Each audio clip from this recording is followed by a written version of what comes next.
West Ham have just beaten Leicester by 3 goals to 2. And I want to get the negative out of the way because this is an overly positive result. We've gone into the game with Leicester knowing that if we win, we go 1 point behind Leicester in 3rd place. We've done that. But guys, it was an absolutely horrible watch. The first half and the first 5 or 10 minutes of the second half was delightful. But we are still getting unstuck when it comes to game management. You know, when to keep possession, when to go forward, when to go side to side.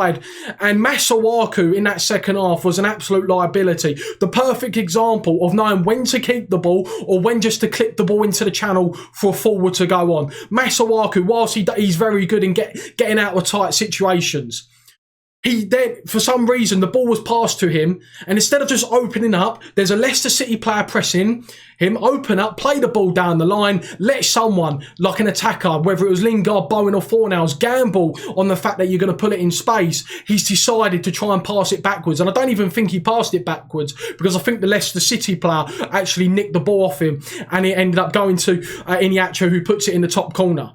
And that is my negative. You know, and I'm not doing the 5 things we learned video, but what we've also learned is that we need Ogbonna in this team, because we've gone 3-0 up against Arsenal, we've gone 3-0 up against Wolves and today, and we're not being defensively resolute enough and able to give us the best possible chance of keeping clean sheets. Mentally, we're missing him in that team, and in terms of his leadership, in terms of knowing where to position himself. And, you know, generally the defence had a very good game, you know, but we're still finding those little bits, you know, the opposition are finding those little bits of spaces that are opening us up, and we're conceding far too many goals whilst we're scoring a load. And I don't want to be, you know, people to be commenting on this video, be like, we've just won, what you're complaining about. But we can't keep going down this route of winning the gap, going 3-0 up and conceding 2. We need to find that resilience in terms of defending and finding that balance of going forward. Whilst we're scoring loads of goals, we're conceding loads of goals. Anyway, guys, let's get to the most positive bit of the video, because West Ham are bloody 3rd in the Barclays, well, it's not even the Barclays, in the Premier League.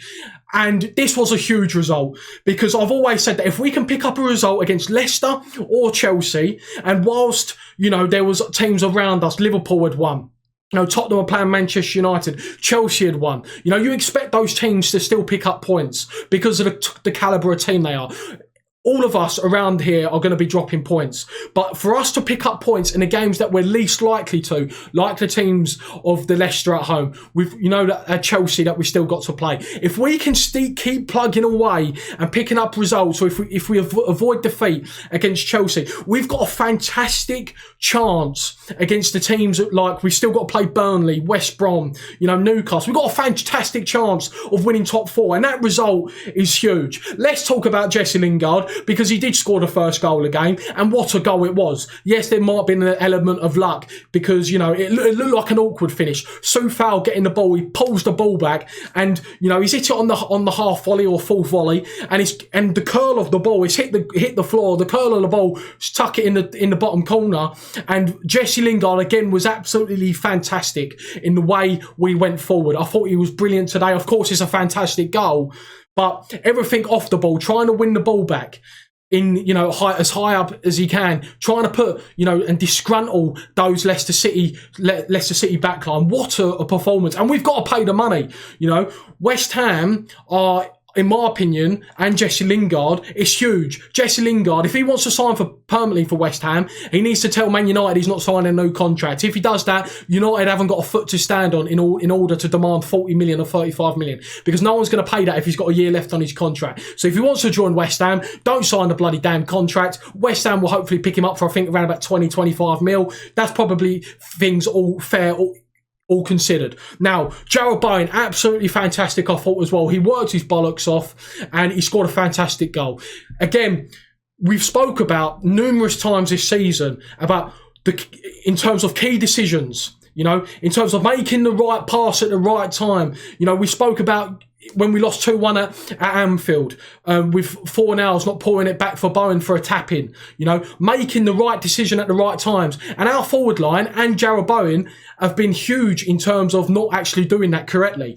This time, a ball was played over the top. I think it was by Soufal again. He's on the last man. And that's what we've got with, you know, loads of our attackers in terms of when Antonio's not playing, we've got lots of attackers who could play on that last man. You know, Fornals is the least quickest out of them all, but Bowen's fast. Lingard's got a bit of pace about him. He's on the last man. He's onside. And there's a lot of players there who might not even look across the line to see that Lingard has got an open goal. A lot of players may just try and take that round the goalkeeper, shoot from a dodgy angle, or try and lob him. He's calm. He's composed. He plays it back to Lingard. We make it 2-0.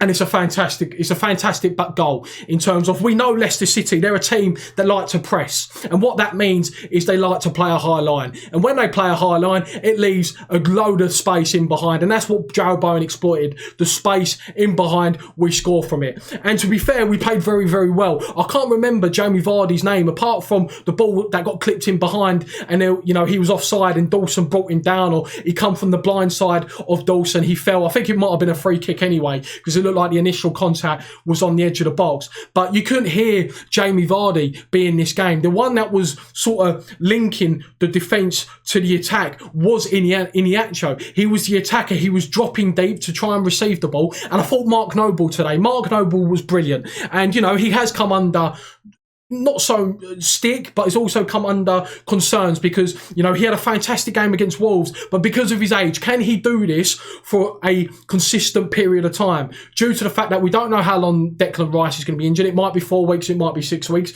We're putting a lot of emphasis on an older guy who, whilst he's got loads of experience, you know, to try and play 70, 80, 90 minutes every single game.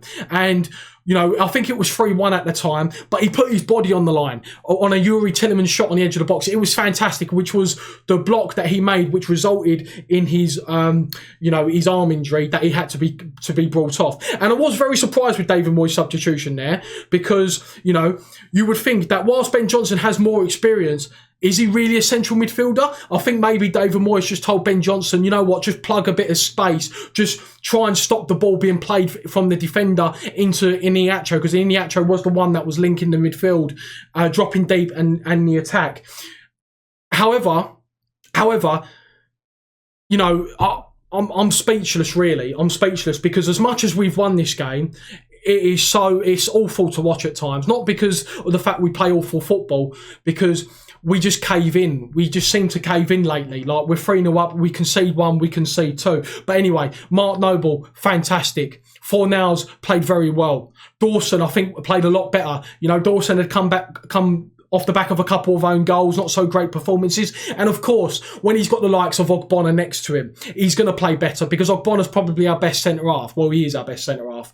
And, you know, he hasn't played that well of late. He was very, very good. And also Fabianski, you know, I'm not really doing this, as you can tell, this ain't really structured. You know, I'm just sort of thinking about things that come off the top of my head and just talk about them as they pop off the brain.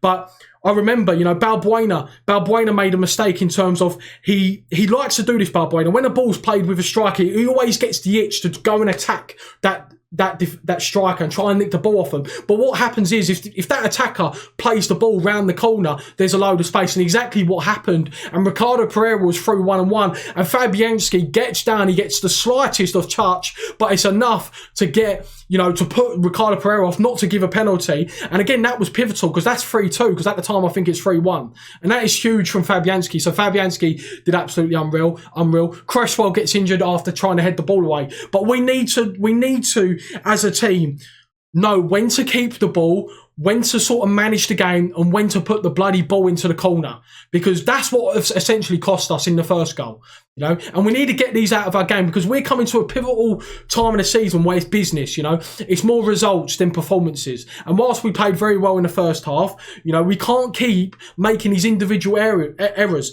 And Masuaku was an absolutely liability. But, you know, they scored their second goal. I think it was Iniacho again. I think ball gets put in, comes off Diop, he goes to Iniacho, he smashes it in. And then they have Fofana, who's unmarked, 5 yards out, heads it wide. So, yes, we've won the game.